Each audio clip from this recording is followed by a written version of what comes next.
Corona का बहाना बताकर किसानों की जिंदगी के साथ जो खिलवाड़ आप लोगों ने किया है काला कानून पास करके, वो मत कीजिए आप। क्योंकि कोरोना आपके लिए दिल्ली में होता है, लेकिन हैदराबाद में नहीं होता कोरोना। जहां पर देश के प्रधानमंत्री कोरोना की वैक्सीन देखने जा रहे हैं, आप हैदराबाद में जाके हजारों लोगों की वहां पे यात्रा कर रहे हैं, जुलूस निकाल रहे हैं, तब कोरोना नहीं आपके लिए।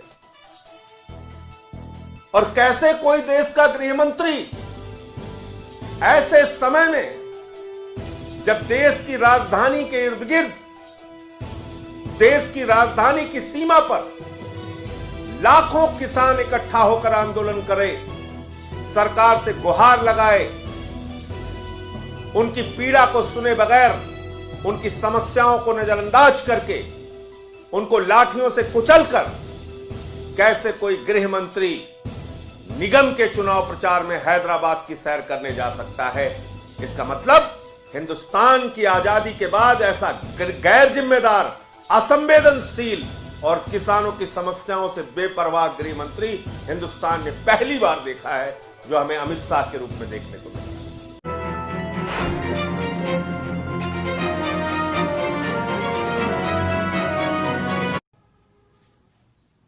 देश का लाखों किसान आंदोलनरत है। पंजाब का, हरियाणा का, उत्तर प्रदेश का किसान लाखों की संख्या में दिल्ली की सीमा पर बैठा हुआ है और इस बात का इंतजार कर रहा है कि केंद्र की सरकार उनसे बातचीत करेगी, उनके समस्याओं का समाधान करेगी, एक काला कानून जो केंद्र सरकार के द्वारा जबरन पास किया गया है उसको वापस लेगी। उनका गुनाह यह है कि वो अपने फसल का दाम मांग रहे हैं, उनका गुनाह यह है कि वो अपने फसल का 1.5 गुना दाम मांग रहे हैं, उनका गुनाह यह है कि वो स्वामीनाथन आयोग की रिपोर्ट चाहते हैं कि लागू हो। और उनके साथ व्यवहार क्या कर रही है भाजपा की सरकार? भारतीय जनता पार्टी की सरकार उनके साथ आतंकवादियों जैसा व्यवहार कर रही है। उनको लाठियों से पीटा जा रहा है, उनके ऊपर आंसू गैस के गोले छोड़े जा रहे हैं, इस ठंड में उन पे पानी की बौछारें की जा रही हैं। बुजुर्ग हो, महिला हो, छोटे बच्चे हो, टारगेट करके उनको मारा जा रहा है और उस किसान को आतंकवादी कहा जा रहा है जो किसान आंदोलन पर बैठा है और उसका बेटा सुखबीर सिंह देश की सीमा पर भारत माता के लिए शहीद हो जाता है। शहीद सुखबीर सिंह के पिता को, जो एक किसान है, जो इस आंदोलन में शामिल हैं, भारतीय जनता पार्टी आतंकवादी कहती है। शहीद आजम भगत सिंह के वंशजों को भारतीय जनता पार्टी आतंकवादी कहती है। शहीद उधम सिंह की वंशजों को भारतीय जनता पार्टी आतंकवादी कहती है। हिंदुस्तान की आजादी में मर मिटने वाले पंजाब के सिखों को अपमानित किया जा रहा है, आतंकवादी कह के उनके किसान आंदोलन को अपमानित किया जा रहा है। उनकी भावनाओं को लगातार अपने पैर से कुचलने का काम भारतीय जनता पार्टी कर रही है। और इतनी दुश्वारियां झेलने के बाद उनसे ऐसा व्यवहार किया गया कि जैसे वो दुश्मन देश के नागरिक हों, रास्ते कटवा दिए गए। इतनी दुश्वारियां झेलने के बाद जब वो लोग दिल्ली की सीमा पर पहुंच गए तो कल हमारे देश के गृह मंत्री अमित शाह जी प्रकट हुए। और प्रकट हुए मैं इसलिए कह रहा हूं कि ये लोग गहरी नींद में सो रहे थे, कुंभकर्ण की नींद में सो रहे थे, आंख पर पट्टी बांध के धृतराष्ट्र बने हुए थे। इनको किसानों की पीड़ा दिखाई नहीं दे रही थी।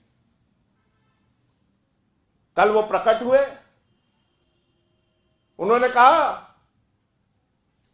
आप बुराड़ी ग्राउंड में पहले आइए, तब हम आपसे बात करेंगे। इतनी असंवेदनशीलता, इतनी शर्तें, इतनी तानाशाही, इतना अहंकार। जब इन किसान भाइयों का वोट लेने के लिए होता है तो इनके सामने जाके आप नाक रगड़ते हो। और गृह मंत्री जी अब जब वो आंदोलन कर रहे हैं अपनी मांगों के लिए, तो आप पहले शर्त लगा रहे हो बुराड़ी आओ तब बात करेंगे। लेकिन किसान जहां पर आंदोलन करना चाहते हैं, गृह मंत्री अमित शाह जी, आपको उनको आंदोलन करने की जगह वहां देनी चाहिए। और एक कोरोना का बहाना मत बताइए। आप कोरोना का बहाना बताकर किसानों की जिंदगी के साथ जो खिलवाड़ आप लोगों ने किया है काला कानून पास करके, वो मत कीजिए आप। क्योंकि कोरोना आपके लिए दिल्ली में होता है, लेकिन हैदराबाद में नहीं होता कोरोना। जहां पर देश के प्रधानमंत्री कोरोना की वैक्सीन देखने जा रहे हैं, आप हैदराबाद में जाके हजारों लोगों की वहां पे यात्रा कर रहे हैं, जुलूस निकाल रहे हैं, तब कोरोना नहीं आपके लिए। और कैसे कोई देश का गृह मंत्री ऐसे समय में, जब देश की राजधानी के इर्द गिर्द, देश की राजधानी की सीमा पर लाखों किसान इकट्ठा होकर आंदोलन करे, सरकार से गुहार लगाए, उनकी पीड़ा को सुने बगैर, उनकी समस्याओं को नजरअंदाज करके, उनको लाठियों से कुचलकर, कैसे कोई गृह मंत्री निगम के चुनाव प्रचार में हैदराबाद की सैर करने जा सकता है? इसका मतलब हिंदुस्तान की आजादी के बाद ऐसा गैर जिम्मेदार, असंवेदनशील और किसानों की समस्याओं से बेपरवाह गृह मंत्री हिंदुस्तान ने पहली बार देखा है, जो हमें अमित शाह के रूप में देखने को मिल रहा है। आप में जरा सी भी संवेदना नहीं है।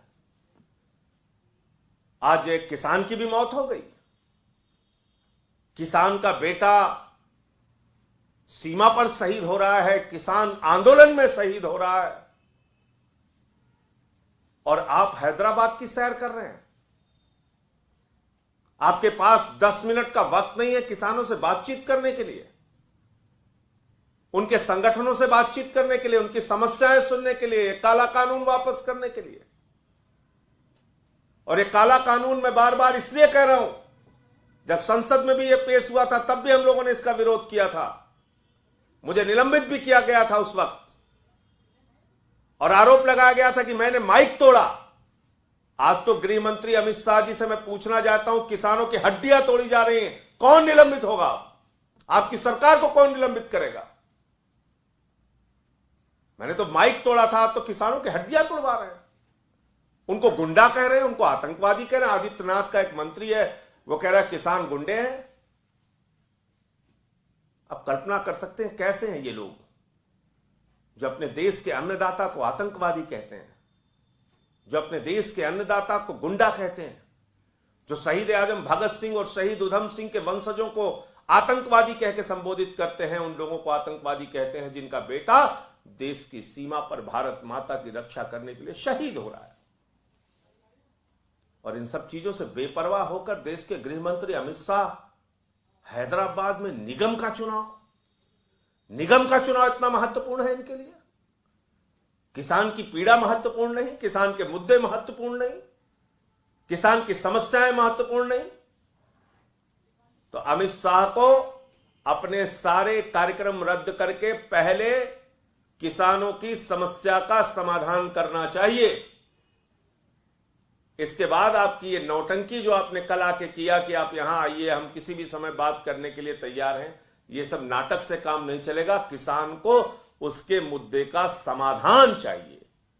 और आज जिस तरीके से प्रधानमंत्री जी ने वक्तव्य दिया और उन्होंने इस बिल की तारीफें की हैं, उससे स्पष्ट है कि भारत सरकार की मंशा, मोदी सरकार की मंशा, गृह मंत्री की मंशा, अमित शाह की मंशा किसानों के समस्याओं का समाधान करने की नहीं है, उनके साथ खिलवाड़ करने की है, उनकी भावनाओं के साथ खिलवाड़ करने की है, उनको लाठियों से पिटवाने और आंसू गैस के गोले उनके ऊपर बरसाने से है।